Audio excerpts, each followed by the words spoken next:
최순실과 재산 추적 프로젝트, 숨어있는 재산을 찾는 전문가, 은닉재산 프로파일러, 안원구 전 대구지방국세청장님 나오셨습니다. 안녕하십니까. 안녕하십니까. 안민석 의원과 심지어는 안원구 원장님, 청장님까지도 다 말할 수 없다. 스포트라이트를 봐라. 했던데 어제 드디어 방송이 됐고, 네. 이 방송에서 몇 번 언급해서 그런지 시청률이 굉장히 잘 나왔을 거라는 이야기가 바다합니다. 예, 안 그래도 그렇게 JTBC 쪽에서 네. 고맙다고 이야기를 합니다. 네. 엄청 얘기했거든요. 네. 어제 저는 근데 못 봤어요. 저희 PD님 봤는데 재밌었다고 하는데. 저도 사실 어제 제보자를 만나는 바람에 저도 사실 보지는 못했습니다. 실컷 얘기해놓고 네. 못 봤습니다. 근데 재밌었다고 하는 반응이 많고, 이제 저희 방송을 쭉 들었던 분들은 사실 했던 얘기들이에요. 그것이 네. 이제 구체적으로 화면으로 보여지니까 그렇습니다. 더 이해가 쉬웠던 분들도 있었을 것이고, 처음 보신 분들도 재밌었다고 그런 평은 제가 들었습니다. 네. 청장님도 당연히 등장을 허윤석이 했겠죠? 아마 그랬을 것으로 보입니다. 보입니다. 자, 저희가 쭉 시리즈로 하고 있습니다. 근데 오늘 가지고 오신 주제는 처음으로 돌아가 보자. 예. 이 돈이 도대체 어디서 났냐, 최초에. 지금은 이제 그 끝에 어떻게 숨겼냐를 찾고 있잖아요.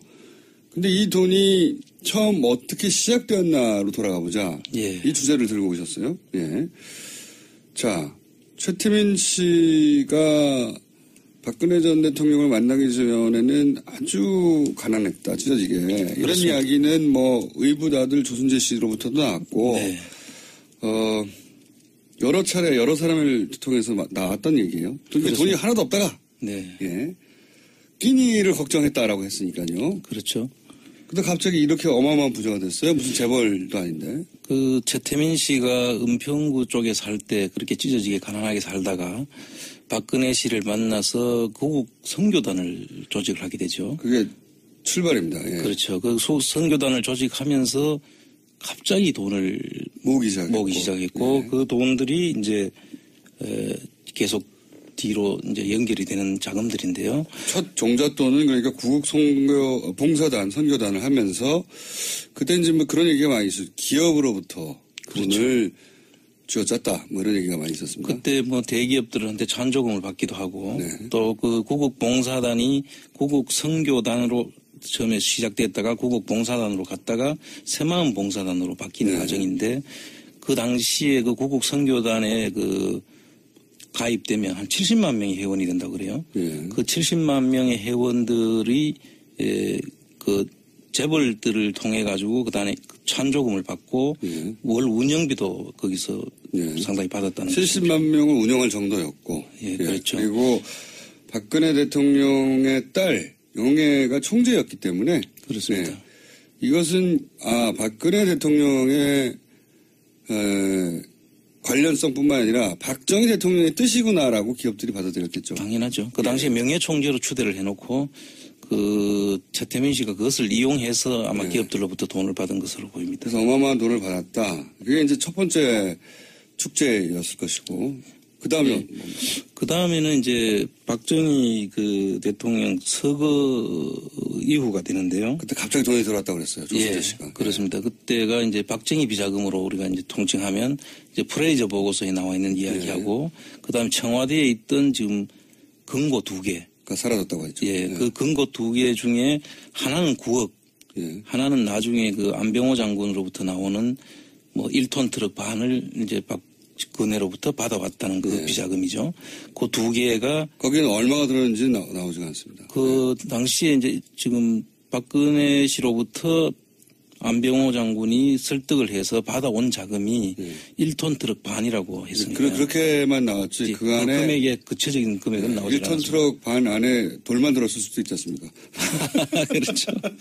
그 금고가 아마 최태민 씨 집 구석에 방을 만들어서 거대한 금고가 있었다고 하는 최태민 씨 아들의 그렇죠. 증언하고 연결된 그 금고가 아닐까 추정이 그걸로 바로 연결되는 거라고 봐야죠. 그 안에 뭐 금괴도 있었다고 하고. 뭐 CD도 있었다고 하고, 채권도 있었다고 하고 그러죠. 예. 그 안에 들어있는 게 조단이었다라고 이제. 그 당시에 최태민 씨 그 자제분이 이야기는 최재석 씨라는 분인데요. 그분 이야기로는 한 3, 4천억 정도, 그 당시에 자기가 볼 때는 한 3, 4천억 정도 된다고 그렇게 얘기를 한 적이 있죠. 자신의 추정이었고요. 예, 그렇습니다. 근데 이제 그때 그것이 부동산화 한 것도 이미 있었기 때문에. 그렇죠. 예, 그 당시 이미 조단이 정도 됐을 거라고. 금고 안에는 3, 4천억, 뭐, 부동산 다 합치면 조단이 아닐까. 이런 얘기를 하긴 했었습니다. 네. 확인한 사람이 없는 거죠, 지금. 그렇습니다. 그분들 이야기인데요. 뭐, 정황적으로 보면 충분히 있었음직한 이야기들이죠. 최재석 씨도 금고 얘기를 했지만, 그다음 조순재 씨, 의부다들이죠. 그렇죠. 예. 조순재 씨 이제 유경재단 정수장 경남대학 쭉 역할을 했던 재산 관리를 했던 조순재 의부다들 조순재 씨, 또 박정희 대통령이 사망하고 나자 어마어마한 돈이 들어왔다. 예. 그렇게 표현을 했었습니다. 그렇습니다. 예. 그리고 그 비자금 금고라고 보이는 그 금고를 최초로 옮기신 분으로 지금 알려져 있죠. 그 같이 최태민 씨와 조순재 씨가 그 금고를 옮겨가지고 아까 작은 방에 그 금고를 전부 다 금고로 썼다라는 그 방 속에 옮겼던 분으로 알려져 있습니다. 그 구급봉사단이 첫 축제고 그 다음에는 이제 프레이저 보고서에 나오는 비자금, 그 다음에 옮겨진 금고. 네. 그런 다음에 그 이후로 사망 이후로 박근혜 전 대통령이 유경재단이나 정수장 영남대학을 통해서 또 현금화하거나 빼돌렸다고 말하는 돈들도 있어요. 그렇죠. 땅을 팔아가지고. 그 영남대학 재단에 땅을 팔았다는 것하고 그다음에 뭐 입학 부정 비리를 통해 가지고 영남대학도 있었죠. 영남대학 부분도 있었고. 그거는 크게 화제가 됐었던 당시에는. 그렇습니다. 그리고 그 유경재단은 뭐 형제들 간에 분규가 일어나고 뭐 여러 가지 사건들이 계속 일어났죠. 유경재단의 땅만 조단위의 가치가 있다 얘기도 합니다. 예, 지금 현재 그 부동산 가치가 조단위가 넘는다고 하죠. 그거는 조단일 걸이 아니라 조단위라고 평가받고 있습니다. 이미. 그렇죠. 예, 유경재단의 재산은. 영남대학에 이제 지금 방금 말씀하신 부정 입학권은 당시에 억대를 받고 대학에 입학시켜준 사건이죠. 그렇습니다. 학생들을. 80년대 영남대학에 있었고 그때 그렇게 해서 축제한 돈도 여기 일부가 되지 않았을까. 예, 그렇습니다. 그리고 또 있습니까? 이 종잣돈에. 이 자금 외에도 이제 그 월남 파병 용사들에 대한 그 전투수당 또 유족 그 위로금 뭐 등등에 대한 부분에 대해서도 한 90%를 이제 띄놓고 10%만 지급했다는 지금 이야기가 있죠. 그건 어디서 나오는 이야기입니까? 그게 이제 이세호 장군이라고 그 당시에 파월 사령관 하신 분이 파월 사령관. 그 기자회견을 통해서 밝혔던. 아, 그렇습니까? 네. 언제 그런 기자를 하셨지? 그 당시가 연도수는 제가 기억을 못 하겠는데요. 아마 그 기자회견을 하고 그 지금 현재 그 파병이 됐던 지금 아직 그분들이 살아 계시거든요. 그분들의 진술도 지금 많이 나오고 있죠. 그때 이제 미국으로부터. 미국의 그 브라운 각서라는 것이 있는데요. 그 브라운 각서에 미국 군인들하고 똑같은 금액으로 전투수당을 지급하기로 했다는 것인데 그때 당시에 금액도 나와 있고요. 그 월 500불이라는 걸로 기준으로 500불이라는 건데 실제로 우리 군인들이 받았던 것은 50불 수준이었다. 그런 이야기입니다. 450불이 어디로 갔냐. 군인 주라고 준 건데. 라고 당시 파월 사령관이 이 돈 어디 갔냐고 기자회견을 했었다고요? 그렇습니다.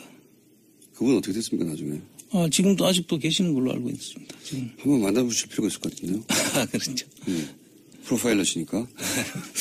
그 이야기는 저도 얼핏 들었지만 이렇게 구체적으로는 처음 들었어요. 파월 사령관이 그런 얘기를 한 적이 있군요.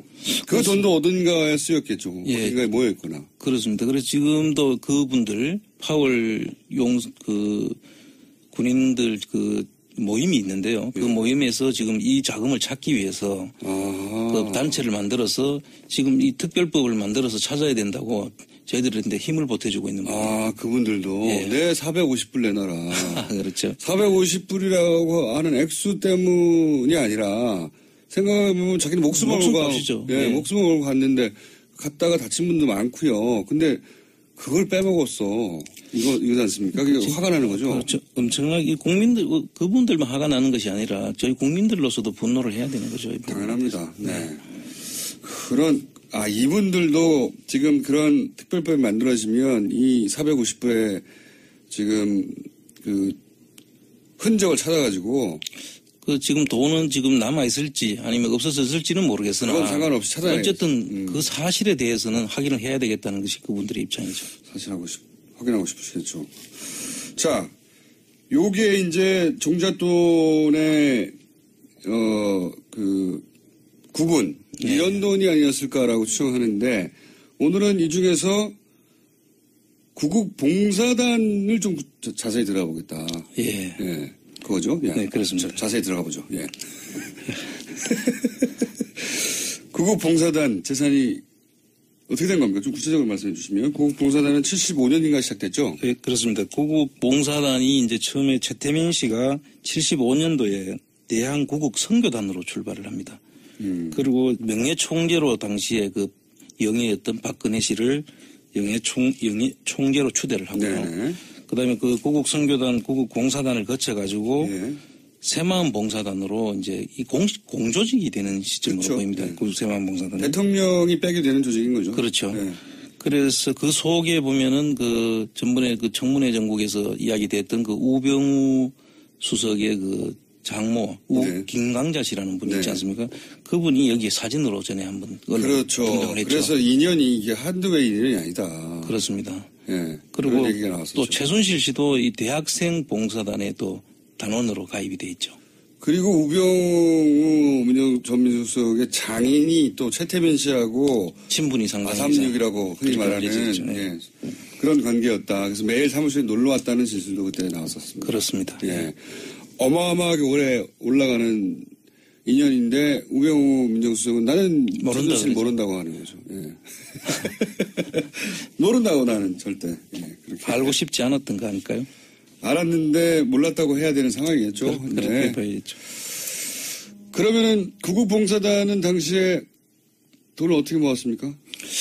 그 당시에 이제 기록들을 보면요. 그 김정념 씨라고 그 당시 최장수 그 비서실장을 하신 분이 대통령 비서실장. 박정희 대통령의 비서실장. 대통령의 비서실장을 했던 분인데 이분이 낸 회고록에 보면은 그 기부금을 낸 업체들에 대해서는 특혜를 이제 부여하고 민원을 해결해 주는데 똑같네요 지금. 그렇습니다. 똑같죠. K 미르 재단하고 똑같네요. 그렇습니다. 돈 내라 그러면 특혜 줄게 이거. 그 박근혜 씨가 그 당시에 그 김정남 씨한테 부탁을 했다는 것이고 그걸 자기가 그 박 대통령한테 이야기를 했더니 그 문제가 있다고 해가지고 못하게 했다 뭐 그런 회고록이 나와 있고요. 그다음에 그 실제로 그 지금 K 미르처럼 똑같이 이제 어떤 민원을 해결해주는 조건에 그 자금을 찬조를 받고 운영비도 받고 뭐 이렇게 하는 그런 구성을 가지고 있습니다. 그때 그러니까 최순실 씨는 아버지가 했던 대로 한 거예요. 그렇습니다. 아버지의 성공 모델을 그대로. 아버지의 비즈니스 모델이죠. 네. 그 당시에는 그 특별히 그 자기 창의적인 그런 방법은 생각을 못 했던 것 같고. 아버지가 착안한 아버지의 방법을 그대로 답습을 했는데. 아버지가 박정희 대통령과 했던 방식을 딸이 박근혜 대통령과 한 거죠. 그렇습니다. 그때 노란 수첩이라고 이야기 나오지 않습니까? 그 노란 수첩, 그 당시에 그 최재석 씨 말에 가면. 네, 최재석 씨는 아들입니다. 최태민 씨 아들의 그 노란 수첩에 이런 방법들을 맞습니다. 전부 다 기록을 해놨다는 것 아닙니까? 노하우. 돈을 해먹는 노하우 거기 그렇습니다. 다 있었다고. 예. 거기에 그런 말도 하셨죠. 거기에 노하우, 재벌로부터 돈을 뜯어내는 방법도 다 있었지만 그 돈을 어떻게 숨기느냐는 방법. 자금 세탁하는 방법까지 상세하게 적혀 있었다고 하고. 그래서 개인이 돈을 들고 가봐야 얼마 되겠냐 그거. 기업을 통해 세탁해야 된다. 기업은 해외에서 사업도 하고 투자하니까 기업 돈으로 나가면 어마어마하게 그냥 나갈 수 있다. 그 기법이 아버지 수첩에 적혀 있었다고. 그 부동산 그 물려주는 방법. 그 다음에 이제 기업을 통해 자금 세탁하는 방법. 뭐 등등 해서 여러 가지 다양한 수법들을 아마 전수를 했던 것이죠. 보물수첩이죠. 보물수첩. 봐야 됩니다. 예. 그 보물수첩이 어디 갔는지 최태민 씨, 최재석 씨가 최태민 씨한테 찾고 싶었으나 없었다. 네. 예, 없었고 아마도 그걸 보고 최순실 씨가 지금 이런 사업들 그러니까 뭐 돈을 해외로 빼돌린다든가 네. 아니면 K미르 재단 만든다든가 하는 것들을 다 구상한 게 아닐까 뭐 이렇게 추정을 했었죠 그때. 네, 그렇게 봐야죠. 개연성이 굉장히 높습니다. 네. 네. 그리고 그렇게 모은 돈은 누가 관리했습니까 그러면? 그 모은 돈을 이제 최태민 씨가 처음에 관리를 하다가 예. 그 최태민 씨 사망 이후에는 임선희 씨한테 잠깐 갔다가 부인 예, 최순실 씨 모친 부인으로 갔다가 그 딸 최순실 씨로 지금 내려오는 과정이고 지금 이제 다시 그게 정유라까지 가지 3대, 않았나. 예, 3대째로 가지 않았나. 지금 그렇게 보이고 있습니다. 조순재 씨가 그런 말도 했어요. 돈천지였다고. 예. 돈이 너무 많이 들어와가지고. 하여튼 뭐 박근혜를 그 명예총재로 앉혀놓고는 돈천지였다 이런 녹취록이 있죠. 그러면서 그런 말도 했습니다. 정말 이해할 수가 없는 것이 왜 그것을 박근혜 전 대통령이 관리한 게 아니라 왜 최태민에게 다 전 재산을 관리했을까. 그 대목을 이해할 수 없다고 그 녹취록이 남아있거든요. 그 당시에 사실 박근혜 씨는 그 사회활동도 해본 적이 없고 네. 그 돈을 관리할 만한 그런 그 경험이 없었죠. 뭐 그렇다 하더라도 조순재 씨는 그 대목이 이해할 수 없다고 뭐 두 사람 뭐 특별한 관계나 뭐 그런 것도 작용했을 수 대단한 신뢰 관계가 아니었겠는가 뭐 이런 주장을 신뢰 관계보다 더 넘어서는 선으로 갔을 수도 네, 있죠. 이익 관계가 아주 탄탄한 네. 뭐 이해할 수 없다고 남기긴 했습니다. 녹취록이 생각나서 말씀드렸고 그 중에서 좀 구체적인 사례는 없습니까? 예를 들어서 이걸 봐라 이런 식으로 한 것이다. 그렇습니다. 그 구국 선교단 그 당시에 그 안양에 있는 그 석수동 땅이 있습니다. 구국 선교단 소속 소유의 아니 그 당시에는 그 경기도 소유였죠. 예. 경기도의 그 종축장 토지였는데 예. 그 토지가 한 7만 평이 이르는데요. 예. 그 7만 평을 구국 선교단이 네. 사서 사서 신모 씨라는 분한테 이제 그거를 넘겨주는데요. 예. 넘겨주고 봉사단이 일단 사가지고 예. 안양시로부터 예, 시로부터 사가지고 경기도로부터 사서 예. 그거를 다시 신모 씨한테 매각을 하고 예. 그 신모 씨는 1628명에 해당되는 그 당시에 그 사람들한테 여기에 청계천 공구상가가 들어올 거니까 사라고 해서 그 1628명이 그걸 샀습니다. 그런데 이 사는 과정이 아주 수상하죠. 기획부동산의 전형적인 모델이에요. 그때부터 벌써 기획부동산의 형태였는데 사실 이 신모 씨가 구국 봉사단으로부터 등기가 넘어오기 전에 신모 씨 거 소유가 아닌 시점에 이걸 계약을 합니다. 1628명하고. 완전 기획부동산인데요. 차이가 있다면 기획부동산도 거기다 구국봉사단을 끼워서 자기 소유도 아닌 상태에서 이미 소유가 될 거 알고 그거를 전부 다 1628명의 그 지금 현 소유주들한테 팝니다. 그런데 이게 지금까지 묶여 있어 가지고 지금 그 전혀 재산권 행사를 할 수 없는 상태죠. 1680명 1628명이나 되는 분이 여기에 지금 아직도 재산권 행사를 못하고 있는 그런. 이분들은 말하자면 속은 거네요. 그렇습니다. 당한 거네요. 당한 거죠. 지금 일종의 이제 토지 사기죠. 그런데 그 이후에 그 돈을 이 1628명. 시간이 다 돼버렸습니다. 아, 그렇습니까? 하이라이트인데. 하이라이트 들어가기 시작했는데 그 구체적 사례가 이거 말고 더 많이 있네요. 쭉 보니까. 예, 그렇습니다. 뭐 근데 이 부분은 꼭 한번 다시 이야기를 해야 될 것 같습니다. 당연히 다음 시간에 할 거고요. 번개 한번 때리고 끝내야 될 것 같습니다. 오늘은 여기까지.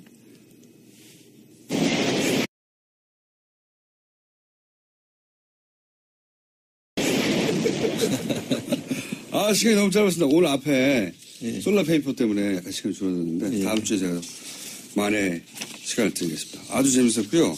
요거 자세한 내역들 다음 주에 이어집니다. 안원구 전 대구지방국세청장님이었습니다. 감사합니다. 예, 감사합니다. 조단위 정도 됐을 거라고. 금고 안에는 3, 4천억, 부동산 다 합치면 조단위 아닐까. 이런 얘기를 하긴 했었습니다. 네. 확인한 사람이 없는 거죠, 지금. 그렇습니다. 그분들 이야기인데요. 뭐, 정황적으로 보면 충분히 있었음직한 이야기들이죠. 최재석 씨도 금고 얘기를 했지만, 그다음 조순재 씨 의부다들이죠. 그렇죠. 예. 조순재 씨 이제 유경재단 정수장학회 영남대학 쭉 역할을 했던 네. 재산 관리를 했던 조순재 의부다들 조순재 씨. 또 박정희 대통령이 사망하고 나자 어마어마한 돈이 들어왔다. 네. 그렇게 표현을 했었습니다. 그렇습니다. 예. 그리고 그 비자금 금고라고 보이는 그 금고를 최초로 옮기신 분으로 지금 알려져 있죠. 그 같이 최태민 씨와 네. 조순재 씨가 그 금고를 옮겨가지고 아까 작은 방에 그 금고를 전부 다 금고로 썼다라는 그 방 속에 네. 옮겼던 분으로 알려져 있습니다. 그 구급봉사단이 첫 축제고 그 다음에는 이제 프레이저 보고서에 나오는 비자금, 그 다음에 네. 옮겨진 금고. 네. 그런 다음에 그 이후로 사망 이후로 박근혜 전 대통령이 유경재단이나 정수장학회 영남대학을 최순실과 재산 추적 프로젝트 숨어있는 재산을 찾는 전문가 은닉재산 프로파일러 안원구 전 대구지방국세청장님 나오셨습니다. 안녕하십니까. 안녕하십니까. 안민석 의원과 심지어는 안원구 원장님 청장님까지도 다 말할 수 없다. 스포트라이트를 봐라 했던 게 어제 드디어 방송이 됐고 네. 이 방송에서 몇 번 언급해서 그런지 시청률이 굉장히 잘 나왔을 거라는 이야기가 바다합니다. 예, 안 그래도 그렇게 JTBC 쪽에서 네. 고맙다고 이야기를 합니다. 네. 엄청 얘기했거든요. 네. 어제 저는 근데 못 봤어요. 저희 PD님 봤는데 재밌었다고 하는데. 저도 사실 어제 제보자를 만나는 바람에 저도 사실 보지는 못했습니다. 실컷 얘기해놓고 네. 못 봤습니다. 근데 재밌었다고 하는 반응이 많고 이제 저희 방송을 쭉 들었던 분들은 사실 했던 얘기들이에요. 그것이 네. 이제 구체적으로 화면으로 보여지니까 그렇습니다. 더 이해가 쉬웠던 분들도 있었을 것이고 처음 보신 분들도 재밌었다고 그런 평은 제가 들었습니다. 네. 청장님도 당연히 등장을 허윤석했겠죠? 아마 그랬을 것으로 보입니다. 보입니다. 자, 저희가 쭉 시리즈로 하고 있습니다. 근데 오늘 가지고 오신 주제는 처음으로 돌아가 보자. 네. 이 돈이 도대체 어디서 났냐, 최초에. 지금은 이제 그 끝에 어떻게 숨겼냐를 찾고 네. 있잖아요. 근데 이 돈이 처음 어떻게 시작되었나로 돌아가 보자. 예. 이 주제를 들고 오셨어요. 예. 자, 최태민 씨가 박근혜 전 대통령을 만나기 전에는 아주 가난했다, 찢어지게. 이런 그렇습니다. 이야기는 뭐 의부다들 조순재 씨로부터도 나왔고, 네. 여러 차례 여러 사람을 통해서 나왔던 얘기예요. 그러니까 돈이 하나도 없다가, 네. 예. 끼니를 걱정했다라고 했으니까요. 그렇죠. 근데 갑자기 이렇게 어마어마한 부자가 됐어요. 무슨 재벌도 아닌데. 그 최태민 씨가 은평구 쪽에 살 때 그렇게 찢어지게 가난하게 살다가 박근혜 씨를 만나서 고국 선교단을 조직을 하게 되죠. 그게 출발입니다. 예. 그렇죠. 그 선교단을 조직하면서 갑자기 돈을 모으기 시작했고 예. 그 돈들이 이제 계속 뒤로 이제 연결이 되는 자금들인데요. 첫 종잣돈은 그러니까 구국 선교단을 하면서 그때 이제 뭐 그런 얘기가 많이 있어요. 기업으로부터 받았다고 했죠. 예, 그 근거 두 개 중에 하나는 9억, 예. 하나는 나중에 그 안병호 장군으로부터 나오는 뭐 1톤 트럭 반을 이제 박근혜로부터 받아왔다는 그 예. 비자금이죠. 그 두 개가 거기는 얼마가 들었는지는 나오지 않습니다. 그 당시에 이제 지금 박근혜 씨로부터 안병호 장군이 설득을 해서 받아온 자금이 1톤 트럭 반이라고 했습니다. 그렇게만 나왔지. 그 안에 금액의 구체적인 금액은 나오지 1톤 않았습니다. 트럭 반 안에 돌만 들었을 수도 있지 않습니까? 그렇죠. 그 금고가 아마 최태민 씨 집 구석에 방을 만들어서 거대한 금고가 있었다고 하는 최태민 씨 아들의 그렇죠. 증언하고 연결된 그 금고가 아닐까 추정이. 그걸로 바로 연결되는 거라고 봐야죠. 그 안에 뭐 금괴도 있었다고 하고. 뭐 CD도 있었다고 하고 예. 채권도 있었다고 하고 예. 그러죠. 예. 그 안에 들어있는 게 조단이었다라고 이제. 그 당시에 최태민 씨 그 자제분이 이야기는 최재석 씨라는 분인데요. 그분 이야기로는 한 3, 4천억 정도 그 당시에 자기가 볼 때는 한 3, 4천억 정도 된다고 그렇게 얘기를 한 적이 있죠. 자신의 추정이었고요. 예, 그렇습니다. 근데 이제 그때 그것이 부동산화한 것도 이미 있었기 때문에. 그렇죠. 예, 그 당시 이미 돈을 쥐어짰다. 뭐 이런 얘기가 많이 있었습니다. 그때 뭐 대기업들한테 찬조금을 받기도 하고 네. 또 그 구국봉사단이 구국선교단으로 처음에 시작됐다가 구국봉사단으로 갔다가 새마음봉사단으로 바뀌는 네. 과정인데 그 당시에 그 구국선교단에 그 가입되면 한 70만 명이 회원이 된다고 그래요. 네. 그 70만 명의 회원들이 그 재벌들을 통해 가지고 그다음에 찬조금을 받고 네. 월 운영비도 거기서 네. 상당히 받았다는 70만 명을 운영할 정도였고. 예, 그렇죠. 그리고 박근혜 대통령의 딸 용해가 총재였기 때문에. 그렇습니다. 네. 이것은 박근혜 대통령의 관련성뿐만 아니라 박정희 대통령의 뜻이구나라고 기업들이 받아들였겠죠. 당연하죠. 그 당시에 명예총재로 추대를 해놓고 그 최태민 씨가 그것을 이용해서 아마 기업들로부터 돈을 받은 것으로 보입니다. 그래서 어마어마한 돈을 받았다. 그게 이제 첫 번째 축제였을 것이고. 그 다음에 그 다음에는 이제 박정희 그 대통령 서거 이후가 되는데요. 그때 갑자기 돈이 들어왔다고 그랬어요. 조순재 씨가. 그렇습니다. 그때가 이제 박정희 비자금으로 우리가 이제 통칭하면 이제 프레이저 보고서에 나와 있는 이야기하고 그다음에 청와대에 있던 지금 금고 2개. 그러니까